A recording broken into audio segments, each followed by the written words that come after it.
দুরন্ত ঘূর্ণির এই লেগেছে পাক, এই দুনিয়া ঘুরে বন বন বন, কত ছন্দে ছন্দে কত রং বদলায়, কত রং বদলায়। সত্যি বোধহয় তাই আজকের এই গতিময়তার যুগে আমরা যেন একটু শান্তির খোঁজে সর্বদাই ব্যস্ত, কিন্তু এই শান্তি বা পিস আমরা পাবো কোথায়? এজন্যে যেন আমাদের একটা চাতক পাখি হয়ে বসে থাকতে হয় যে কোথায় গেলে পাবো খুঁজে সে শান্তি। কিন্তু আজকে আমরা সিকনের স্টুডিওতে হাজির করেছি এমনই একজন ব্যক্তিত্বকে, যিনি কিনা সর্বদাই দেশে তো বটেই, এমনকি বিদেশেও শান্তির বাণী এবং শান্তির খোঁজ কিভাবে পাওয়া যায় সেটা বিলিয়ে বেড়ান। আর্ট অফ লিভিংয়ের যিনি একটি দায়িত্বে রয়েছেন, বিভিন্ন দেশে প্রশিক্ষক হিসেবেও গিয়ে থাকেন এবং দেশে তো বটেই, শ্রীমতী ঋতিকা পেরিওয়াল। উনি পেশায় ছিলেন একজন চার্টার্ড অ্যাকাউন্টেন্ট, ওনার নিজস্ব বিজনেস আছে, কিন্তু ওনার মনে হয়েছে যে ব্যবসাটাই বোধহয় সব নয়, মানুষকে শান্তি প্রদান করার একটা বার্তাও আমার থাকা উচিত, এবং আজকের এই গতিময়তার যুগে আমাকে সেই পথেই এগিয়ে যেতে হবে। পাশাপাশি নিশ্চয়ই ব্যবসা থাকবে। ঋতিকা দেবী, আপনাকে আমাদের সিকনের স্টুডিওতে স্বাগত। নমস্কার। ঋতিকা দেবী, আপনাকে যেটা বলবার যে আপনি তো ব্যাঙ্গালোর নিবাসী, আপনি তো ব্যাঙ্গালোরে থাকেন, তা ऐसे आप क्यों सोचा कि ये आर्ट ऑफ लिविंग यहाँ पर आपका आना है, क्यों? मैं बहुत छोटी थी जब मैं आर्ट ऑफ लिविंग का खुद कोर्स की थी। मैं सिर्फ 15 साल की थी और मैं स्कूल में कोर्स की थी। एंड उस समय मैं जब कोर्स की थी तो मुझे इतना बढ़िया लगा, मेरा मन शांत हुआ, मेरा कंसंट्रेशन एकदम शार्प हो गया और मैं कुछ ना कुछ सेवा में भी लग गई, काम में, मतलब अपने सोसाइटी के लिए कुछ ऐसा काम करे जिससे लोगों को मदद मिले। तो ये करते करते आगे जाके मैं इंस्पायर्ड होके खुद टीचर बनी, ताकि लोगों तक ये मैसेज पहुंचा सकूं कि ज़िंदगी इतनी कॉम्प्लिकेटेड नहीं है और हम सारे कामों में व्यस्त होने के बावजूद अपने आप को खुश रख सकते हैं। इसलिए आप आया इसीलिए तो मैं बहुत सारे यूनिवर्सिटीज़, कॉरपोरेट्स, अलग अलग प्रोफेशनल्स को मैं ये कोर्सेज सिखाती हूँ। एंड कूच बिहार आने का मेरा सौभाग्य था, मुझे आज यहाँ आके बहुत खुशी हुई है। ओके, तो आपका जो आर्ट ऑफ लिविंग ये जो है ना, यहाँ पर सुदर्शन क्रिया एक आर्ट ऑफ लिविंग का एक पार्ट है। सुदर्शन क्रिया ये क्या है? सुदर्शन क्रिया एक ऐसी प्रक्रिया है जो बहुत सालों से गुरुदेव श्री श्री रविशंकर जी ने इसे बनाया और ये घर घर पहुंच के लोगों को बहुत बहुत शांति दे रहा है। आज की दुनिया इतनी बिजी है, लोग तरह तरह के काम में इतनी तेज़ी से भाग रहे हैं कि किसी को खुद के लिए समय ही नहीं है। तो मैं इतना बोलूँगी कि सब अपने लिए थोड़ा समय निकालें, और आज के दिन ध्यान उतना ही ज़रूरी है जितना कि काम। पुराने ज़माने में इतना काम नहीं हुआ करता था, लेकिन आज जो इतनी तेज़ी से लोग बढ़े जा रहे हैं, उतना ही ज़रूरी हो जाता है कि हम अपने खुद के लिए भी समय निकालें ताकि अपना मन शांत रह सके। तो सुदर्शन क्रिया एक ऐसी प्रक्रिया है, मैंने बहुत तरह तरह के टेक्निक्स सीखे हैं, लेकिन ये एक ऐसा प्रक्रिया मुझे मिला जो मुझे लगता है कि अपने डेली ज़िंदगी में बहुत आसानी से हम इसे ले सकते हैं। थोड़ा सा समय लगता है, लेकिन वो कुछ पलों में सारा तनाव निकल जाता है, मन पूरी तरह से स्थिर हो जाता है, फिर हम जो भी काम करते हैं वो और एफिशिएंसी के साथ कर पाते हैं। नहीं तो आजकल स्ट्रेस में रहने की सबको आदत ही हो गई। आप किसी से भी बात करिए, it's a part of life is what they से, लेकिन पार्ट ऑफ लाइफ होने के बावजूद उसको कैसे बेटर तरीके से हम अपने ज़िंदगी में इंटीग्रेट कर सकते हैं, ये मुझे लगता है आज के दिन बहुत ज़रूरी है। एकदम ही सही बोला। अच्छा ऋतिका, ये सुदर्शन क्रिया करने के बाद लोगों का कोई फल मिला है? बहुत फल मिला है। आज हर देश में कितने सारे यूनिवर्सिटीज़ हैं जिन्होंने इस प्रोग्राम को अपना करिकुलम में ले लिया है, क्योंकि उन्हें दिखता है एजुकेशन सिस्टम में आ गया है। Right from Harvard University to Stanford University, अपना खुद बंगाल में ही आप लीजिए, तरह तरह के कॉलेजेस ने आज इस प्रोग्राम को अपनाया है, क्योंकि जितना स्ट्रेस लेवल्स बढ़ता है उतना ही दरकार हो जाता है कि हम उस स्ट्रेस को मैनेज कर सकें। नहीं तो आजकल आप देखिए बर्नआउट कितना ज़्यादा हो रहा है, कितने कॉलेजेस में सुनाई देता है कि आज इस बच्चे ने सुसाइड कमिट कर लिया। लोगों का एम्बिशंस बहुत बढ़ रहा है, लेकिन उस प्रेशर को हैंडल करने की क्षमता भी उतनी ही ज़रूरी है।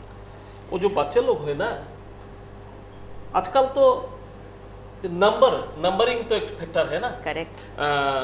आपके जमाना पर, राइट हमको जमाना पर राइट 60% পায়গা তো আচ্ছা, খুব ভালো জিনিস। बहुत ভালো জিনিস হয়েছে। करेक्ट 55 ओ ठीक है, হ্যাঁ 90% 95% तो मिलता है वो 2 4 5 लोगों का।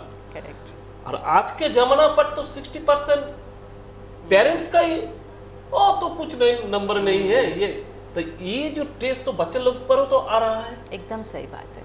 तो ये क्रिया एकदम। करने के बाद पेरेंट्स और बच्चे दोनों की दोनों कोई के लिए मदद होगा? ज़रूरी है, दोनों के लिए ज़रूरी है। सी पेरेंट्स गलत नहीं है बच्चों को दिशा देने में, सही बात है। आज का दिन इतना कम्पेटिटिव हो गया है, अगर बच्चे compete नहीं करे तो पीछे रह जाते।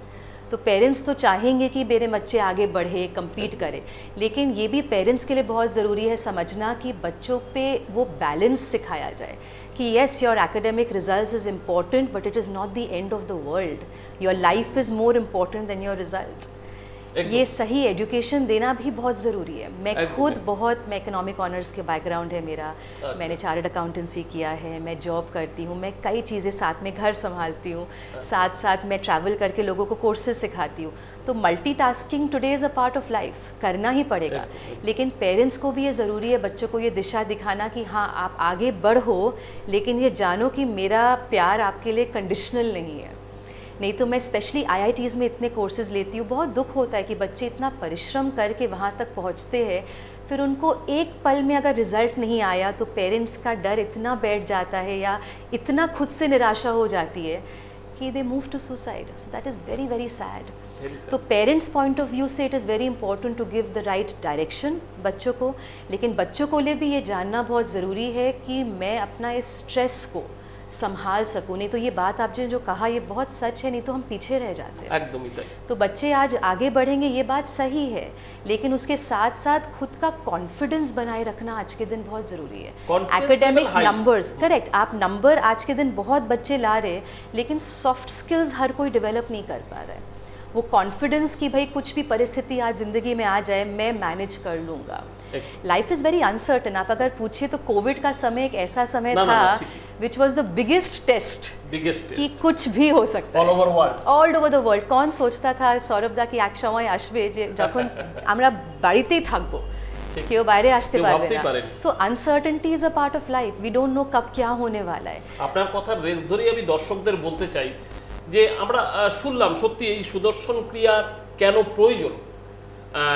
আজকের যুগের এই গতিময়তার যুগে বিশেষ করে ছাত্রছাত্রী যারা এডুকেশনের সাথে যুক্ত রয়েছেন, তাদের বাবা মা বলুন কিংবা তাদের বন্ধুবান্ধবরাই বলুন, নাম্বারিং ব্যাপারটা জানি একটা বিরাট বড় ফ্যাক্টর হয়ে দাঁড়িয়েছে তাদের কাছে। কিন্তু জীবনের ক্ষেত্রে নম্বর যে কোনো বিষয় নয়, বরঞ্চ জীবনকে নানা রঙে নানা কালারে লাইফকে এনজয় করাটাই যে একটা বিরাট বড় ব্যাপার, এবং সেই ব্যাপারটার কথাই কিন্তু বলে আসছে আর্ট অফ লিভিং, যেটা আমরা ঋতিকা ম্যাডামের কাছ থেকে শুনতে পেলাম। সেই ক্ষেত্রে কি ঋতিকা ম্যাডাম মেডিটেশনও একটা পার্ট আর্ট অফ লিভিং? একদম, it is a central part, একদম central part is meditation. Sudarshan Kriya একটা মেডিটেশনের প্রক্রিয়া। আমি যখন ছোট ছিল আমি ভাবতাম আমি তো কখনো মেডিটেশন করতে পারবোই না, তাই না?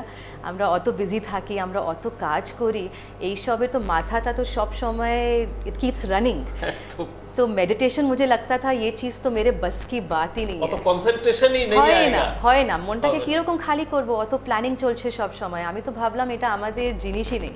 কিন্তু এই সুদর্শন ক্রিয়া যখন আমি প্র্যাকটিস করলো, আমি যখন লার্ন করলো, তখন আমি দেখলাম অত ইজিলি এই মেডিটেশনটা হতে পারে।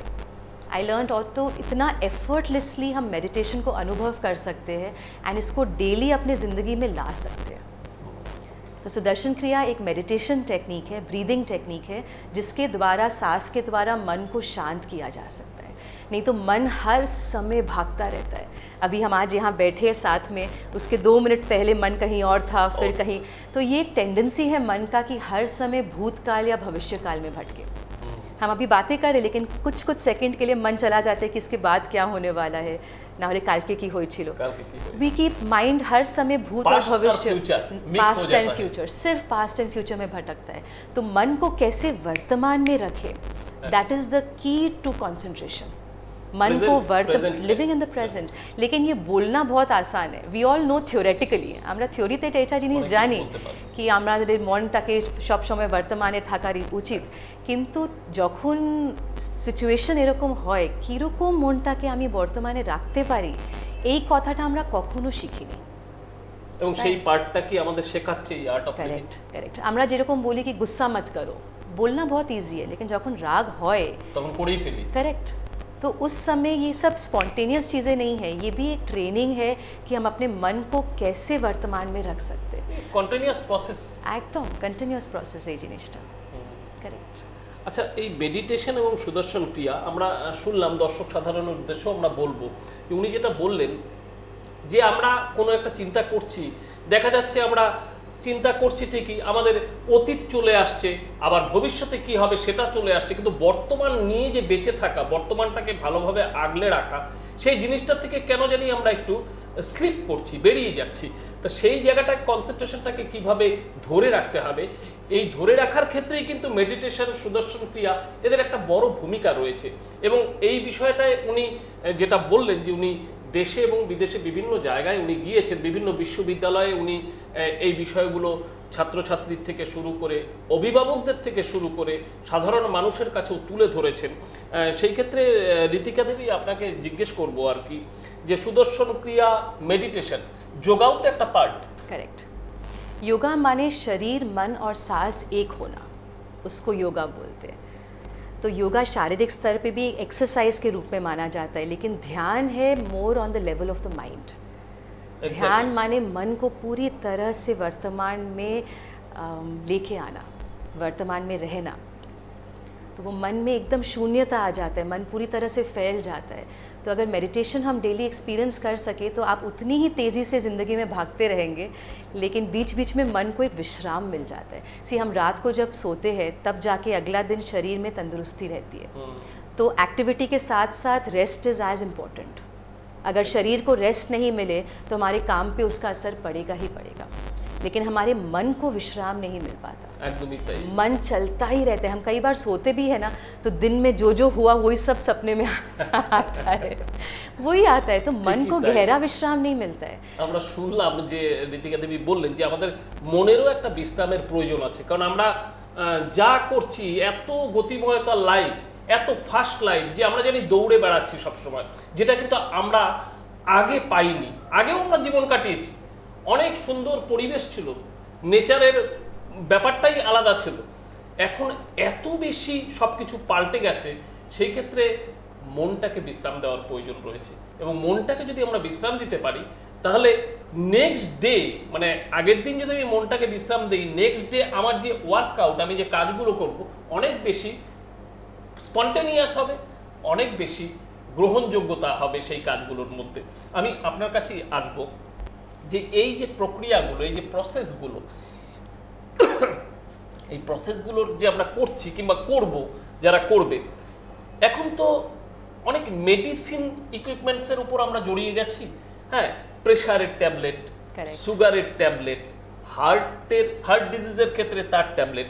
সেই ক্ষেত্রে কি এই মেডিসিনাল, মানে আদার্স অ্যালোপ্যাথিক বলুন কি হোমিওপ্যাথি মেডিসিন বলুন, এই কোর্সগুলো করলে কি সেই ক্ষেত্রে ওই মেডিসিনগুলোর কি খুব বেশি প্রয়োজন হবে, নেসেসিটি আছে কিছু? না, নেসেসিটি আমি বলবো না कि একদম হট করে আমরা বন্ধ করার উচিত, একটু ग्रेजुअली ये जिनिसটা হয়। हमारा मन और शरीर बहुत संबंधित है, उनमें बहुत गहरा संबंध है। अगर शरीर बहुत दिन तक स्वस्थ नहीं रहे तो उसका असर हमारे मन में पड़ता है, मन में पड़ता है। थकान आती है, निराशा आती है। वही अगर मन स्वस्थ नहीं है तो उसका असर भी हमारे शरीर पे पड़ता है। अगर बहुत तनाव है, बार बार इमोशंस हम हैंडल नहीं कर पा रहे, तो उसी का असर शरीर पे पड़ता है। It is very connected.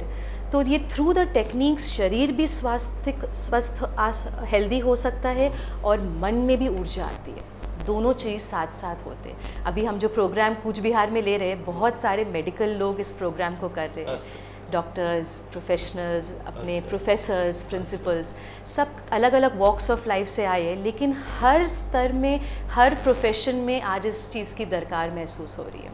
You know, अपने बोलते ना, the quality of your life depends on the state of your mind. हमारा जीवन किस तरीके से बीतता है, ये हमारे मन की स्थिति पर निर्भर है। तो हम सारी दुनिया को कंट्रोल करना तो बहुत चाहते हैं, लेकिन हमारा खुद का मन कंट्रोल में ही नहीं है। मैं अपने सब दर्शकों को एग्जाम्पल देना चाहूँगी कि अगर मैं आपको अभी बोलूँ कि आप कुछ भी सोचिए लेकिन एक बंदर के बारे में मत सोचिए। सौरभ दा, कुछ भी सोचिए, एक लाल रंग का बंदर है, मैं आपको डिस्क्राइब करूँगी तो आपके मन में क्या आएगा? वो बंदर ही आएगा। कल किसी से जोर से झगड़ा होता है, हम जितना अपने आप को बोलते हैं कि उस झगड़े के बारे में मत सोचिए, उतना ही ज़्यादा हमारा मन उस झगड़े पर जाता है। तो देखा जाए तो हमारा अपने मन पे तो कोई नियंत्रण है ही नहीं, लेकिन हम सारी दुनिया को कंट्रोल करना चाहते हैं, हम लोगों को कंट्रोल करना चाहते हैं, हम परिस्थितियाँ कंट्रोल करना चाहते हैं, लेकिन हमारा खुद का मन कंट्रोल में बिल्कुल नहीं है, इसीलिए फ्रस्ट्रेशन होता है। तो काम रहेगा, ये सबके लिए, आप कोई भी प्रोफेशन में हो, आप जितना आगे बढ़ोगे उतना प्रेशर बढ़ेगा, ये तो स्वाभाविक है, लेकिन उतना ही स्वाभाविक बन जाना चाहिए कि उसको झेलने की क्षमता होनी चाहिए। एक सक्सेसफुल आदमी, हर कोई जो सक्सेस तक पहुंच पाया है, कहीं ना कहीं उस स्ट्रेस को संभाल पाया है, नहीं तो ऊपर नहीं जा सकते। तो अगर आप एफिशिएंसी, मटीरियलिस्टिक वर्ल्ड की भी अगर आप बातें कर रहे हो, तो अगर ऊपर बढ़ना है, अगर और प्रोडक्टिव और एफिशिएंट क्षमता बढ़ानी है, तो अपने शरीर की जो ऊर्जा लेवल है इसको बढ़ानी ही पड़ेगी। नहीं तो कितने लोग हैं जो शरीर मन है, हाँ, उसका नियंत्रण रखना जरूरी है। करेक्ट, डिसिप्लिन जो आप बोल रहे हो, नियंत्रण बहुत ज़रूरी है, चाहे इसके लिए खुद के लिए समय निकालना पड़ेगा।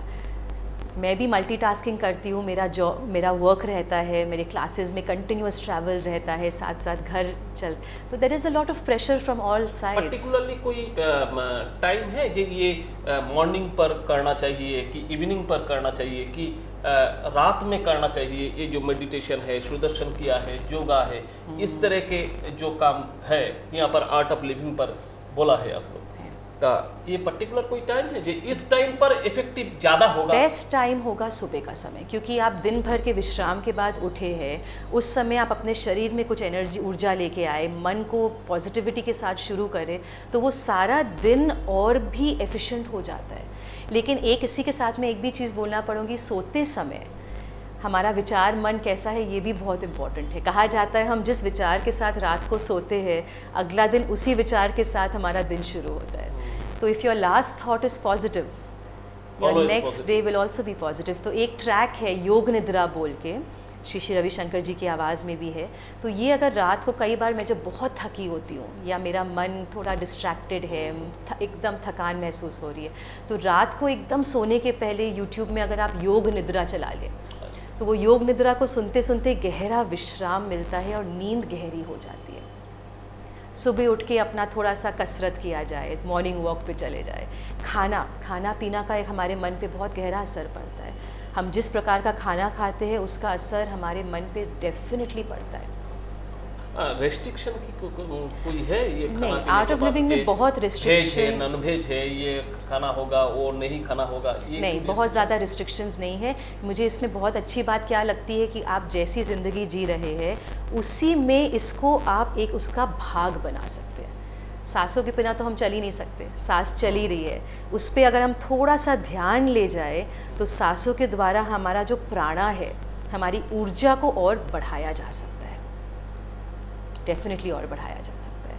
আমরা শুনছি অনেক কিছুই জানতে পারছি আমরা ঋতিকা দেবীর কাছ থেকে, যে আমরা যখন প্রতিটা মানুষ সমস্ত কাজকর্ম করে যখন রাত্রের বিশ্রামে যাব, আমরা যখন নিদ্রায় যাব, ঘুমোতে যাব, তার আগে আমাদের মাইন্ডে এমন একটা পজিটিভ কিছু যেন থাকা দরকার, এমন শান্তিপূর্ণভাবে সেই জিনিসটা রাখা দরকার, যাতে কিনা আমরা পরের দিন যখন আমরা কোনো কাজে বেরোবো কিংবা পরের দিন যখন আমরা দিনটাকে শুরু করব, আমরা রাতে যে জিনিসটাকে ক্যারি করে নিয়ে গেলাম সেই জিনিসটাই কিন্তু আমাদের পরের দিনে এফেক্ট হবে। সেই বিষয়টাই উনি এখানে তুলে ধরলেন। সেই ক্ষেত্রে আমাদের এই থিঙ্কিংটা যদি পজিটিভ হয়, আমাদের নেক্সট ডেতে সমস্ত ওয়ার্ক আউট আমরা যা করব আমাদের কাজকর্মের ক্ষেত্রে সব কিন্তু একটা পজিটিভনেস আসবে। তাই এই বিষয়টা আমরা দর্শকদের কাছেও বলতে চাই যে চিন্তা, নিজেদের চিন্তার জগৎটা, নিজেদের ভাবনার জগৎটা যদি আমরা পজিটিভ করতে পারি, তাহলে কিন্তু আমাদের লাইফস্টাইলের ক্ষেত্রে, আমাদের চলার ক্ষেত্রে সবসময় একটা পজিটিভিটি কাজ করবে। আমি রাইট? অ্যাবসলিউটলি, একদম সরবদা। সেই ক্ষেত্রে আমি বলতে চাই যে আপনাদের এখানে প্রজেক্ট ওয়ার্ক একটা রয়েছে। হ্যাঁ, এটা আমার আর্ট অফ লিভিং এ সব জায়গায় অনেক প্রজেক্টস হয়।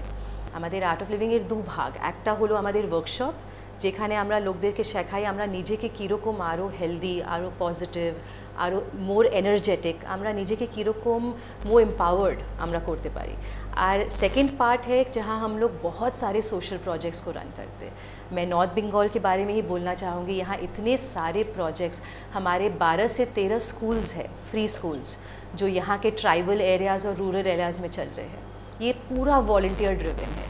हम लोग का एक नया soft skill training centre Siliguri में इसी साल खुलने वाला है, ताकि यहाँ के युवाओं को हम लोग वोकेशनल ट्रेनिंग दे सकें। हम लोग का एक एग्रीकल्चरल इंस्टीट्यूट है, जहाँ पे हम लोग सारे फार्मर्स को सिखाते हैं केमिकल फ्री फार्मिंग कैसे किया जाए। गांव-गांव में जाके हमारे वॉलंटियर्स गांव के लोगों को सिखाते हैं, युवाओं को, कि खुद की जिम्मेदारी के साथ साथ अपने गांव के लोगों की जिम्मेदारी कैसे ली जा सकती है। तो तरह तरह के प्रोजेक्ट्स हमारे चलते हैं, एंड ये पूरा वॉलंटियर ड्रिवन है। तो हम जब कोर्सेज करते हैं, हमें खुद एक अंदर से शक्ति मिलती है, पॉजिटिविटी मिलती है। तो अपने खुद के काम में रिजल्ट लाने के साथ साथ ये स्वाभाविक है ये सोचना कि मैं लोगों के लिए और क्या कर सकती हूँ। It's very natural. একদম মানে এনার্জি একটা কাজ করে আর কি, একদম পজিটিভিটি থেকে এনার্জিটা ক্রিয়েট হচ্ছে একদম সেটাই, এবং সেটাই সব জায়গায় আমরা ছড়িয়ে দিতে পারছি, স্প্রেড করতে পারছি। একদম তাই আমরা আজ এই দিনে আমরা ট্রাই করছি কি যত ইউনিভার্সিটির ছেলে মেয়েরা আছে ওনাকে আমি বলবো নিজের জন্য একটু সময় করে একটু এসব শেখার উচিত। It is good to learn. ना होले আমরা শুধু ভাবি कि শুধু only studies is everything. It is important, लेकिन सॉफ्ट स्किल आज के दिन उतना ही ज़रूरी है या उससे ज़्यादा ज़रूरी है। हम अपने आप को क्राइसिस में कैसे हैंडल करते हैं, हम अपना स्ट्रेस कैसे हैंडल करते हैं, लोगों के साथ हम किस तरह से व्यवहार कर पा रहे हैं। कोई लोग हमेशा वैसे नहीं व्यवहार करेंगे जैसे हम चाहते हैं, এটা হয় না। কিন্তু ওই পরিস্থিতিতে যখন আমরা থাকি আমরা কীরকম নিজের মনটাকে আমরা হ্যান্ডেল করতে পারি, এই সব জিনিসগুলো শেখার খুব দরকার আজকে। প্রেশার হ্যান্ডলিং বিশেষ করে আজকের এই দিনে, একদম আমরা এই দিনে যখন इंटरव्यू, एब्सोल्युटली, आज जब बच्चे इंटरव्यू देने जाते हैं तो इंटरव्यू जो लेता है वो सिर्फ उनका मार्कशीट नहीं देखता, उन लोग देखते हैं कि उनका प्रेजेंस ऑफ माइंड क्या है, उन लोग परिस्थितियों को संभाल पाएंगे क्या। ये जिनिसटा बेशी जरूरी। तो मैं बच्चों को बोलना चाहूँगी कि एकेडमिक्स तो इज़ डेफिनेटली इम्पॉर्टेंट, लेकिन उसके साथ साथ अपना कम्युनिकेशन स्किल। और उसका पेरेंट्स का क्या बोलोगे? बच्चे लोग तो बोलेंगे, करेक्ट। पेरेंट्स के लिए भी इम्पोर्टेंट है, क्योंकि आज के दिन हर स्तर में, हर स्टेज ऑफ लाइफ में अपने अपने चैलेंजेस है। पेरेंट्स भी आज के दिन फाइनेंसिस को संभाल रहे, घर को संभाल रहे, काम को देख रहे हैं। एक जो हाउसवाइफ है वो भी कितने प्रेशर में रहते हैं, तरह तरह से बातचीतें होती है।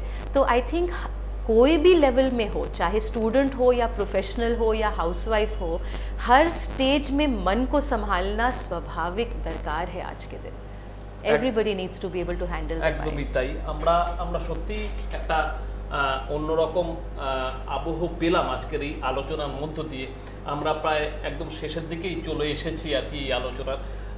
আমরা দর্শকদেরও বলতে চাইবো যে উনি যে বিষয়গুলো আমাদের সামনে তুলে ধরলেন, যে সত্যি যে আজকে মার্কস কিংবা রেজাল্টটা বড় ব্যাপার নয়, একটা প্রেজেন্টেশন, মানে একটা কঠিন পরিস্থিতির মধ্যে কিংবা যে কোনো পরিস্থিতিতে আমি কিভাবে হ্যান্ডেল করব সেই পরিস্থিতিটা, সেই শিক্ষাটা বরঞ্চ অনেক বেশি জরুরি। একটা মার্কস হয়তো আমাকে সেই শিক্ষাটা নাও দিতে পারে, কিন্তু আমার চারিত্রিক বৈশিষ্ট্য, আমার সেখানে কন্ট্রোল, নিজের প্রতি কন্ট্রোল, সেই শিক্ষাটা আমাকে বয়ে নিয়ে যেতে সাহায্য করতে পারে। তো সেই বিষয়গুলোই আমরা আজকের এই আলোচনাতে পেলাম। আমরা নিজেরা অনেক বেশি ঋদ্ধ হলাম। আমরা আশা করব যে আমাদের দর্শকরাও এখান থেকে অনেক কিছু শিখলেন এবং পরবর্তীতে তাদের জীবনে সেগুলো অ্যাপ্লাই করবেন, নিজেদের ভালো থাকার জন্য, সমাজের ভালো থাকার জন্য, দেশের ভালো থাকার জন্য। আশা করি আমরা আজকের যে এই ছোট্ট অনুষ্ঠান, কিভাবে ভালো থাকা যায় আজকের এই গতিময়তার যুগে, এই স্পিডি লাইফে, তার থেকে আমরা একটু হলেও কিছুটা ভালো থাকতে পারি ছোট ছোট কিছু কিছু কাজকর্মের মধ্য দিয়ে। সেই বিষয়টাই আজকে ঋতিকা দেবী আমাদের সামনে তুলে ধরলেন। উনি আগেও বলেছি উনি পেশায় চার্টার্ড অ্যাকাউন্টেন্ট, উনি ব্যাঙ্গালোর নিবাসী, নানান জায়গায় ট্রেনিং করাচ্ছেন এই বিষয়টাকে কেন্দ্র করে। উনি আমাদের দেশে যেমন ট্রেনিং করাচ্ছেন, বিদেশেও যাচ্ছেন, ওয়ার্ল্ডের নানান কান্ট্রিতে যাচ্ছেন। স্বাভাবিকভাবে ওনাকে আমরা আজ সিকনের স্টুডিওতে পেয়েছি, এই জন্য আবারও আপনাকে আমাদের সিকনের তরফ থেকে অসংখ্য ধন্যবাদ। ধন্যবাদ।